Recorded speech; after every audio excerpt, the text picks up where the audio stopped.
¿Puede una mano que ofrece sin saberlo tejer una red que impida el vuelo en lugar de construir un nido que impulse? En el intrincado arte de ser padres, llega un momento en que la sabiduría no reside tanto en lo que damos, sino en aquello que con amorosa conciencia decidimos no ofrecer.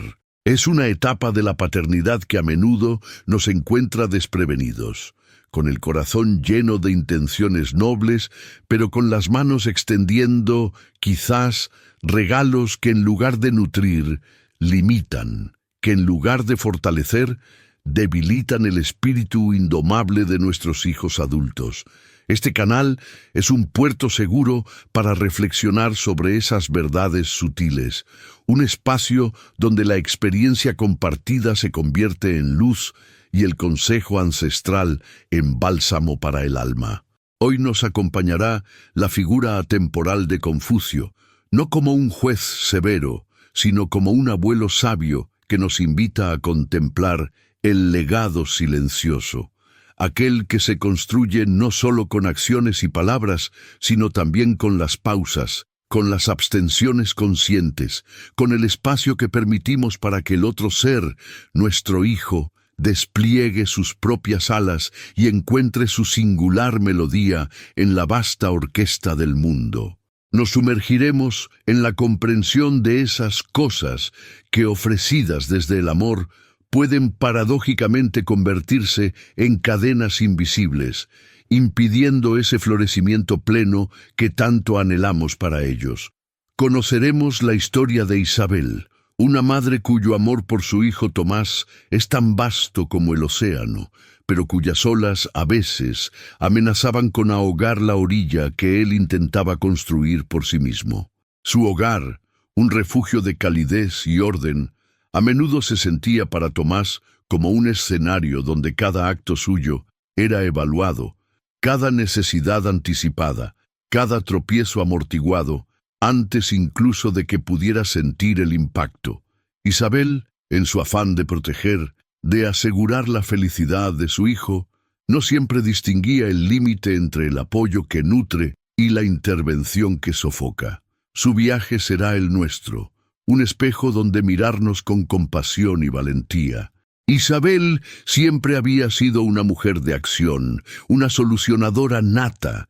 Desde que Tomás era un niño, ella había sido su escudo y su brújula, la que anticipaba el peligro, la que despejaba los obstáculos de su camino con una eficiencia y una entrega que todos admiraban. Si Tomás tenía un problema con un compañero en el colegio, Isabel hablaba con la maestra.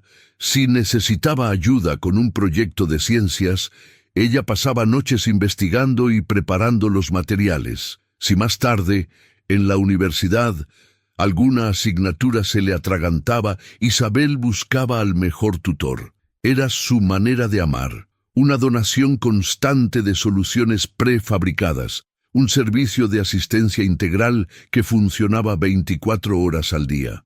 Y ahora, con Tomás ya adulto, rondando la treintena, esa dinámica persistía.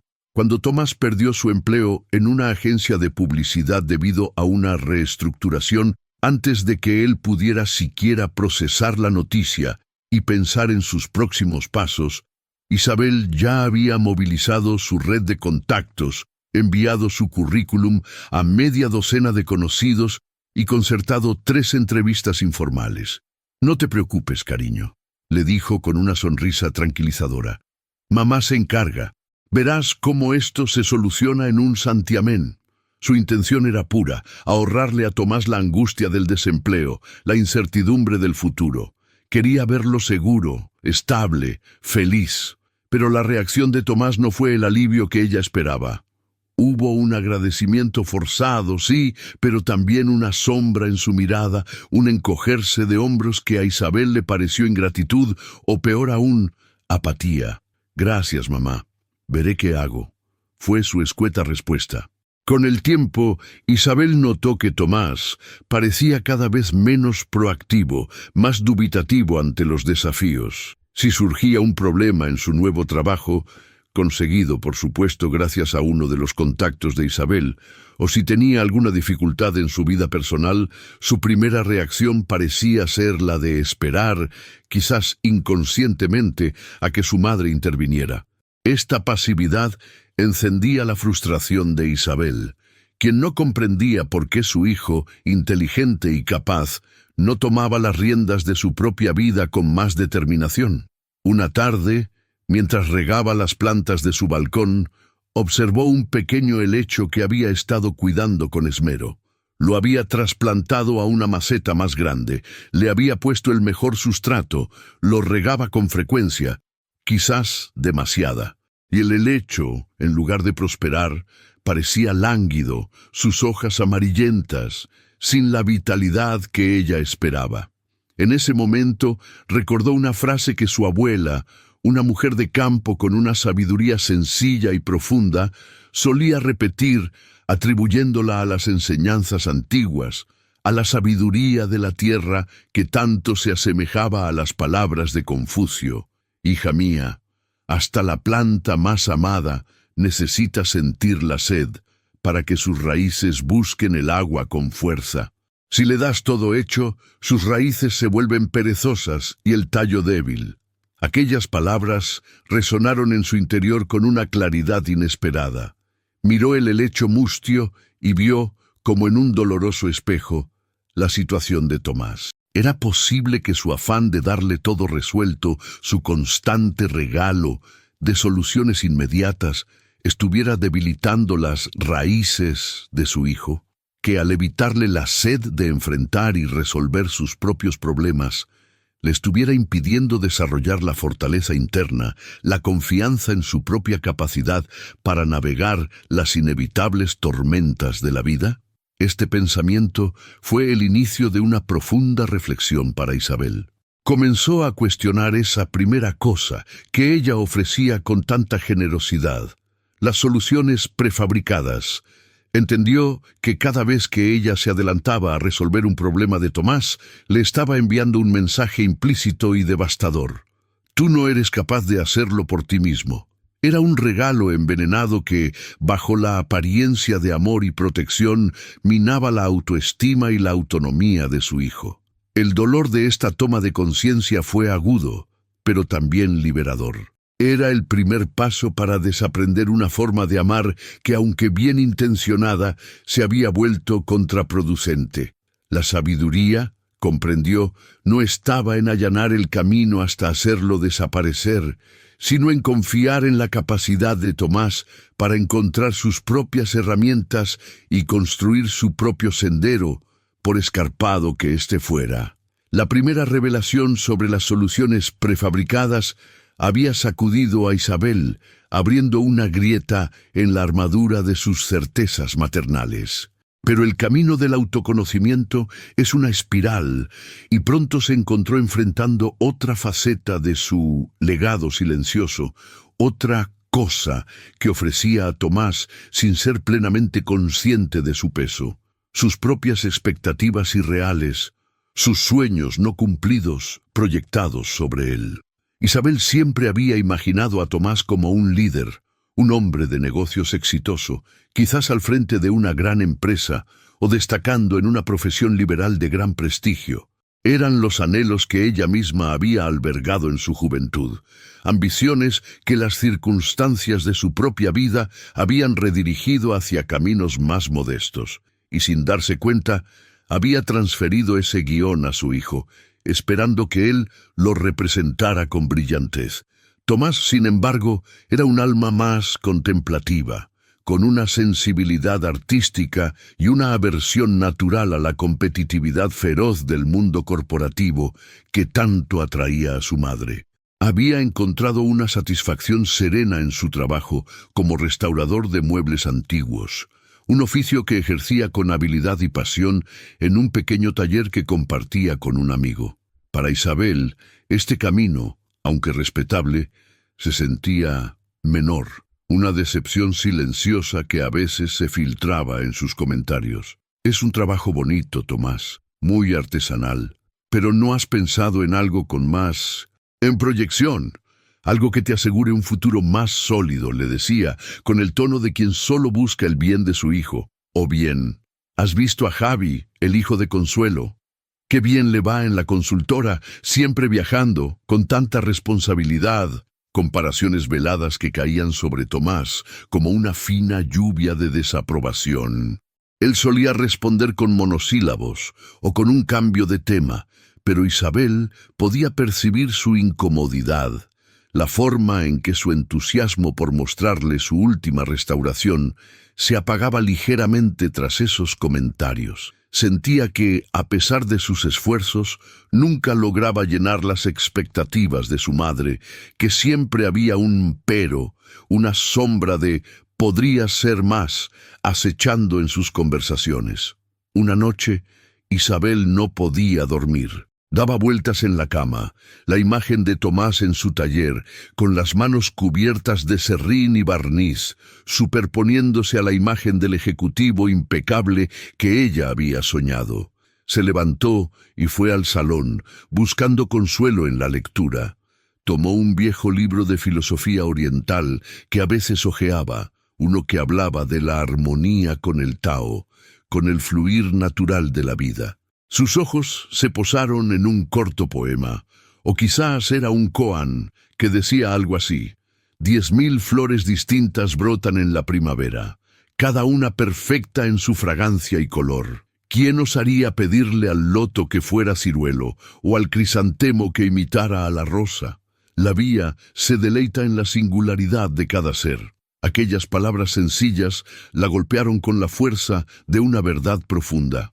Comprendió que, en su afán por ver sus propios sueños reflejados en Tomás, le estaba pidiendo al loto de su hijo que fuera el robusto roble de sus expectativas. Le estaba negando el derecho a su propia fragancia y color. Sintió una punzada de vergüenza y arrepentimiento.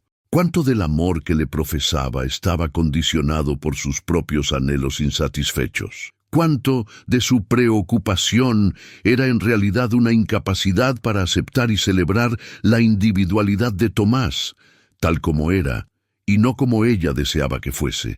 En ese momento de lucidez nocturna, Isabel sintió la presencia simbólica de Confucio, no como una figura imponente, sino como la de un jardinero sabio que comprende que cada planta necesita un cuidado diferente, y que la belleza del jardín reside precisamente en su diversidad. Imaginó que el maestro le susurraba al oído: la joya más rara no es aquella que se asemeja a otra, sino la que brilla con su propia luz. No intentes pulir a tu hijo a imagen de tus deseos. Ayúdale a descubrir y a irradiar su propio fulgor. Esta reflexión sobre la segunda cosa, las expectativas proyectadas, fue aún más dolorosa que la primera. Implicaba reconocer no solo un error de estrategia maternal, sino una falla más profunda en la forma de amar, una confusión entre el amor al hijo real y el amor a una imagen idealizada. Isabel comprendió que este regalo de sus expectativas era una carga pesada para Tomás, un recordatorio constante de que, de alguna manera, no era suficiente. Y se propuso, con la humildad de quien descubre un vasto territorio de ignorancia en su propio corazón, comenzar a desmantelar ese altar a sus sueños incumplidos, para hacer espacio al ser auténtico y único que era su hijo. Quería aprender a ser el tipo de madre que no solo tolera, sino que celebra la primavera particular de su hijo con todas sus flores inesperadas. El camino de introspección de Isabel continuaba, y con cada paso descubría nuevas capas de significado en su relación con Tomás y en su propio rol como madre. Ya había identificado dos regalos problemáticos: las soluciones instantáneas y las expectativas proyectadas. Ahora, una tercera cosa comenzaba a perfilarse con dolorosa claridad en su conciencia: la crítica constante, a menudo disfrazada de ayuda o de sincera preocupación. Isabel siempre se había considerado una mujer honesta y directa, de las que dicen las cosas como son, por el bien del otro. Y en su relación con Tomás, Esta franqueza se traducía en un flujo casi continuo de observaciones, sugerencias y pequeños consejos que, aunque nacían de un genuino deseo de verlo mejorar y ser feliz, a menudo aterrizaban en el ánimo de Tomás con el peso de la desaprobación. Si Tomás le contaba con entusiasmo sobre un nuevo proyecto en su taller, Isabel, después de un elogio inicial, no tardaba en señalar los posibles riesgos, las dificultades o la forma en que podría hacerlo aún mejor. Está muy bien, cariño, pero ¿has pensado en la durabilidad de ese acabado? ¿Y si el cliente prefiere un estilo más moderno? Deberías considerar si Tomás y su pareja, Ana Belén, una joven tranquila que a Isabel le parecía demasiado pasiva para su hijo, decidían pasar sus vacaciones de una manera que a Isabel le parecía poco convencional o un gasto innecesario. Ella no dudaba en expresar su opinión. Entiendo que quieran descansar, pero ¿no sería más productivo aprovechar ese tiempo para, o al menos, elegir un destino con más oportunidades culturales? Cada una de estas intervenciones iba acompañada de un «te lo digo por tu bien» o «solo quiero que seas feliz». Pero para Tomás se habían convertido en un ruido de fondo, un recordatorio constante de sus supuestas falencias, de que sus decisiones raramente alcanzaban el estándar implícito de su madre. Como resultado, Tomás había comenzado a compartir cada vez menos con ella. Las conversaciones se volvieron más superficiales, centradas en lo anecdótico, evitando cualquier tema que pudiera dar pie a un nuevo torrente de sugerencias constructivas. Isabel sentía este distanciamiento y le dolía profundamente, pero no lograba conectar su propio comportamiento con la creciente reserva de su hijo. Lo atribuía a la edad, a la influencia de Ana Belén, a cualquier cosa menos a su propia forma de comunicarse. La revelación llegó de una forma inesperada. Un sábado por la mañana, paseando por un mercadillo de antigüedades, se detuvo ante el puesto de un viejo artesano, don Mateo, un hombre de manos encallecidas y mirada serena que trabajaba la madera con una paciencia casi reverencial. Isabel lo observó durante un largo rato, fascinada por la forma en que parecía escuchar al trozo de madera, cómo sus herramientas seguían el grano, las vetas, sin forzarlo, como si estuviera liberando una forma que ya existía dentro. Entabló conversación con él, elogiando su habilidad. Don Mateo sonrió y, con la sencillez de los que han encontrado sabiduría en el hacer, le dijo: «Señora, la madera es como las personas. Cada pieza tiene su propio espíritu, su propia naturaleza. Si intentas forzarla contra su veta, se astilla, se rompe. Pero si la escuchas, si respetas su ser, te entrega toda su belleza».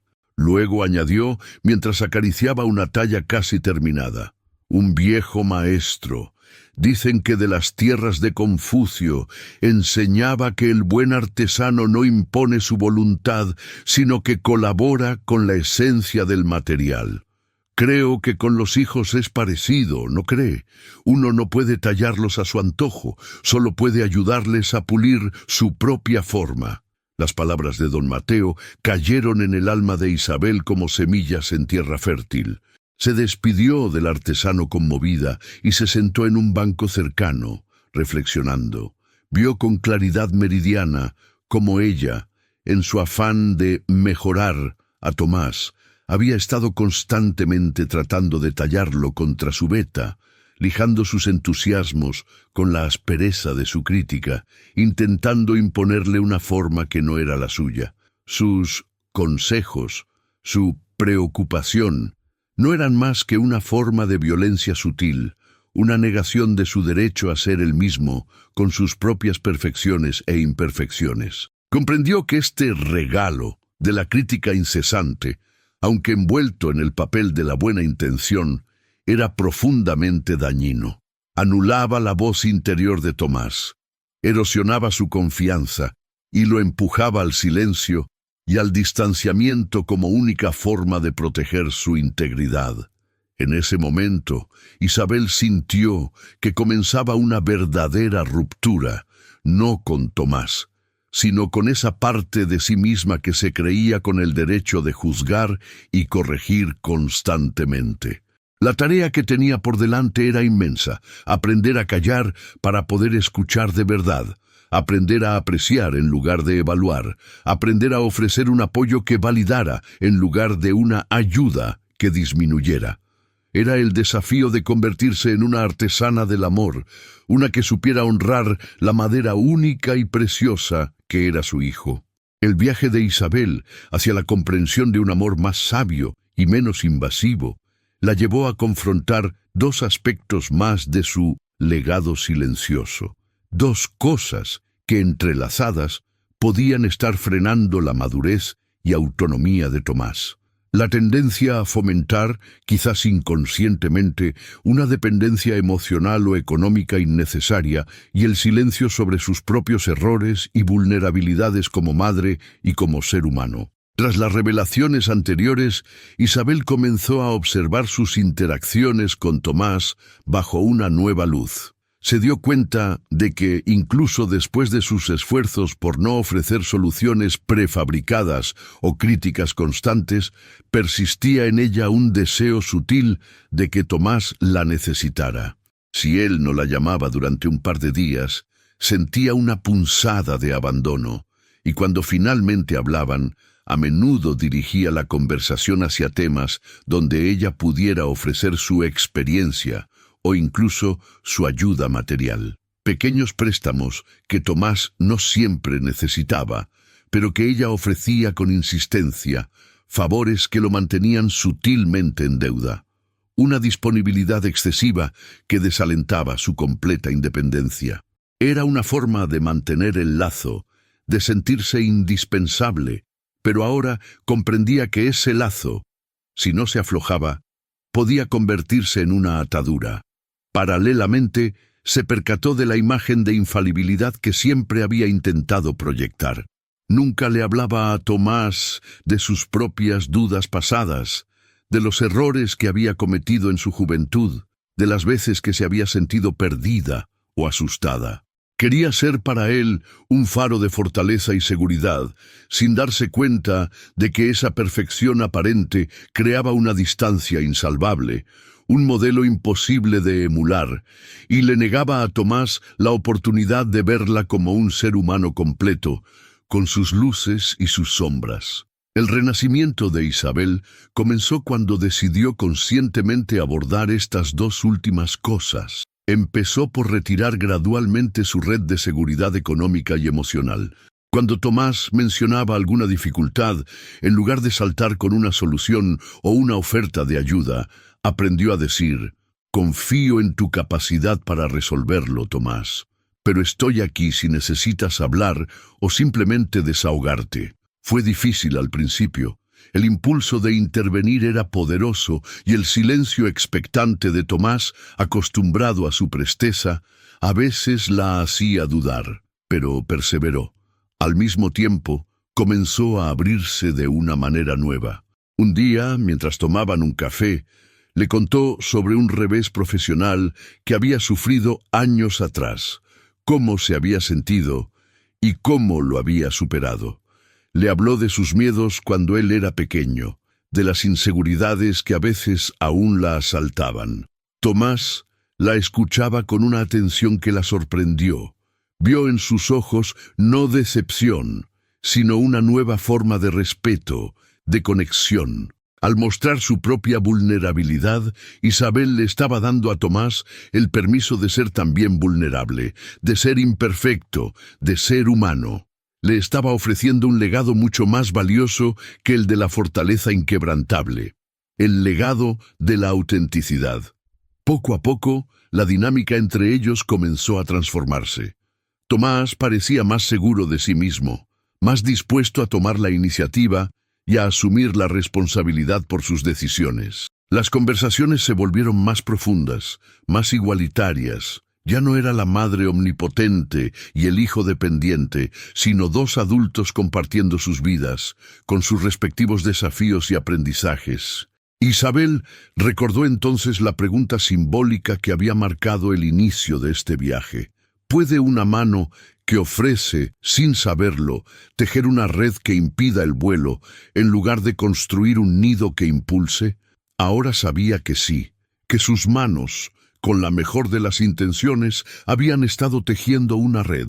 Pero también había aprendido que esas mismas manos podían desilvanar esa red y en su lugar ayudar a construir un nido diferente, uno hecho no de soluciones impuestas ni de expectativas asfixiantes, sino de confianza, aceptación y amor auténtico.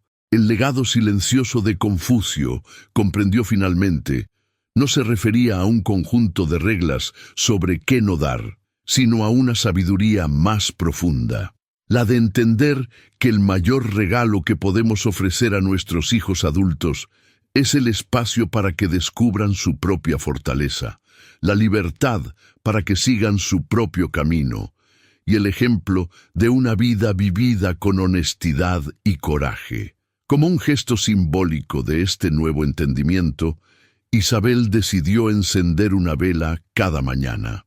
No era una petición, ni una oración por un resultado específico.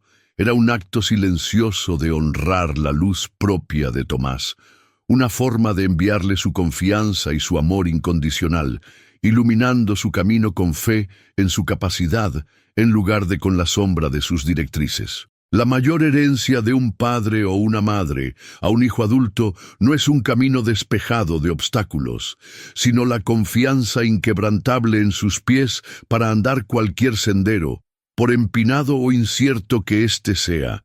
No son respuestas prefabricadas a los enigmas de la vida, sino el eco de la sabiduría interior que le anima a formular sus propias preguntas y a buscar con valentía sus propias y singulares respuestas. Es el legado del amor que sabe cuándo hablar y cuándo callar, cuándo intervenir y cuándo, con infinita ternura, simplemente observar y confiar en el vuelo ajeno. Si estas reflexiones sobre el legado que ofrecemos a nuestros hijos han encendido una luz en tu entendimiento, si el viaje de Isabel ha resonado en tu propia experiencia, te invito a compartir en los comentarios. Mi legado será la confianza y el espacio para crecer. Tu voz se une a una comunidad de corazones que buscan amar con la sabiduría que libera y construir puentes de comprensión que perduren a través del tiempo. Porque, como nos enseña la brisa entre los bambúes, a veces el sonido más elocuente es el del silencio que permite al otro ser.